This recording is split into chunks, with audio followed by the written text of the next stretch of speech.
Hello friends, welcome to Dharapuram GM cooking. இன்றைக்கி நம்ம pineapple kesari எப்படி செய்கிறதுன்னு பார்க்கலாங்க. இது மணமும் சுவையும் அருமையாக இருக்கும். அதுக்கு ஃபஸ்ட்டு ஒரு கடாயில் நெய் கொஞ்சம் சேர்த்திக்கலாம். நெய்யில் ஒரு 10-15 முந்திரி பருப்பு சேர்த்திக்கலாங்க.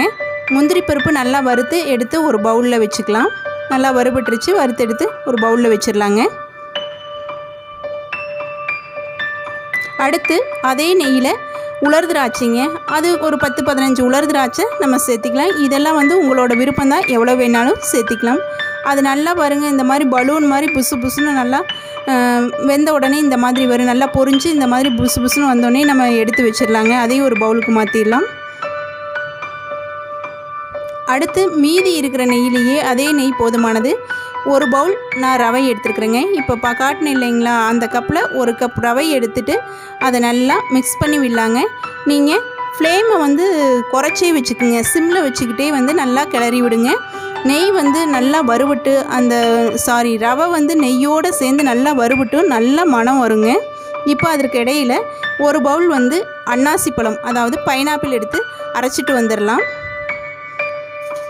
அரைச்சாச்சுங்க. இப்போ பார்த்திங்கன்னா ரவை நல்லா வறுவிட்ருக்குங்க. பாருங்கள், உதிரி உதிரியே நல்லா இருக்குது. போதும், நம்ம ஒரு பிளேட்டில் மாற்றி வச்சிடலாம்.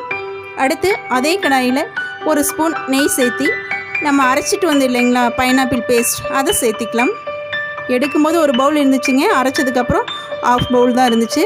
அதை நல்லா சேர்த்தி மிக்ஸ் பண்ணி விடலாங்க. கொஞ்சம் பச்சை வாசனை போகிற அளவுக்கு ஒரு 2 நிமிஷம் கூட வேண்டியதில்லை. சிம்மில் வச்சு கொதிக்க விட்டுட்டு அதோட தண்ணி சேர்த்திக்கலாங்க. நம்ம ரவை வேகிற அளவுக்கு தண்ணி. நான் ஒரு பவுல் எடுத்தேன், அதுக்கு 3 பவுல் தண்ணி சேர்த்திக்கிறேங்க. 1 கப் ரவைக்கு 3 கப் தண்ணி சேர்க்கணும். அப்போ தான் கேசரி நல்லா இருக்குங்க, அருமையாக இருக்கும். ரவை அப்போ தான் நல்லா வேகும்.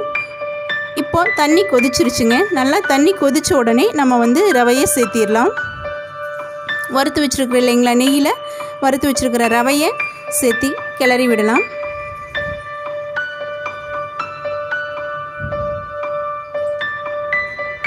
நல்லா கட்டிப்படாமல் கிளறி விடணுங்க. நீங்கள் இடையில கிளறாமல் விட்டுட்டிங்க அப்படின்னா கட்டி கட்டியாக ஆன மாதிரி ஆயிரும்.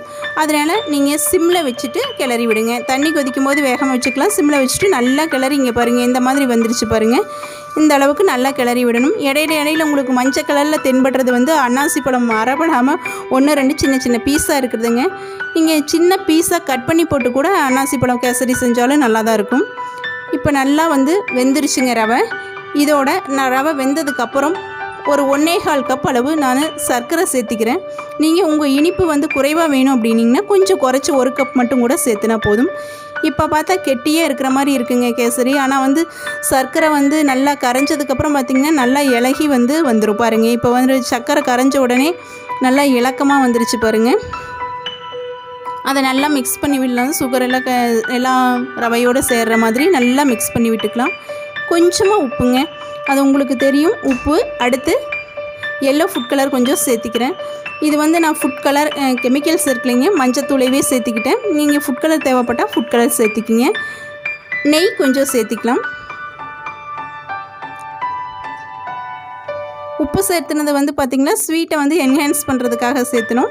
நெய் கொஞ்சமாக உங்களுக்கு ரொம்ப அதிகம் பிடிக்கும் அப்படின்னா நீங்கள் நெய் அதிகமாக சேர்த்தி கூட செய்யலாங்க. நல்லா மிக்ஸ் பண்ணி விடுங்க. நீங்கள் கலர் வேண்டாம் அப்படின்னு நினச்சிங்கன்னா கலர் சேர்க்காமல் கூட செய்யலாம். இப்போது நம்ம வறுத்து வச்சுருந்த முந்திரி பருப்பும் உலர் திராட்சை 2யுமே சேர்த்திக்கலாங்க. சேர்த்தி நல்லா மிக்ஸ் பண்ணி விடுங்க. சூப்பரான சுவையான நல்ல மனம் நிறைந்த பைனாப்பிள் கேசரி ரெடிங்க. நீங்கள் கண்டிப்பாக செஞ்சு பார்த்துட்டு எப்படி இருந்ததுன்னு சொல்லுங்கள்.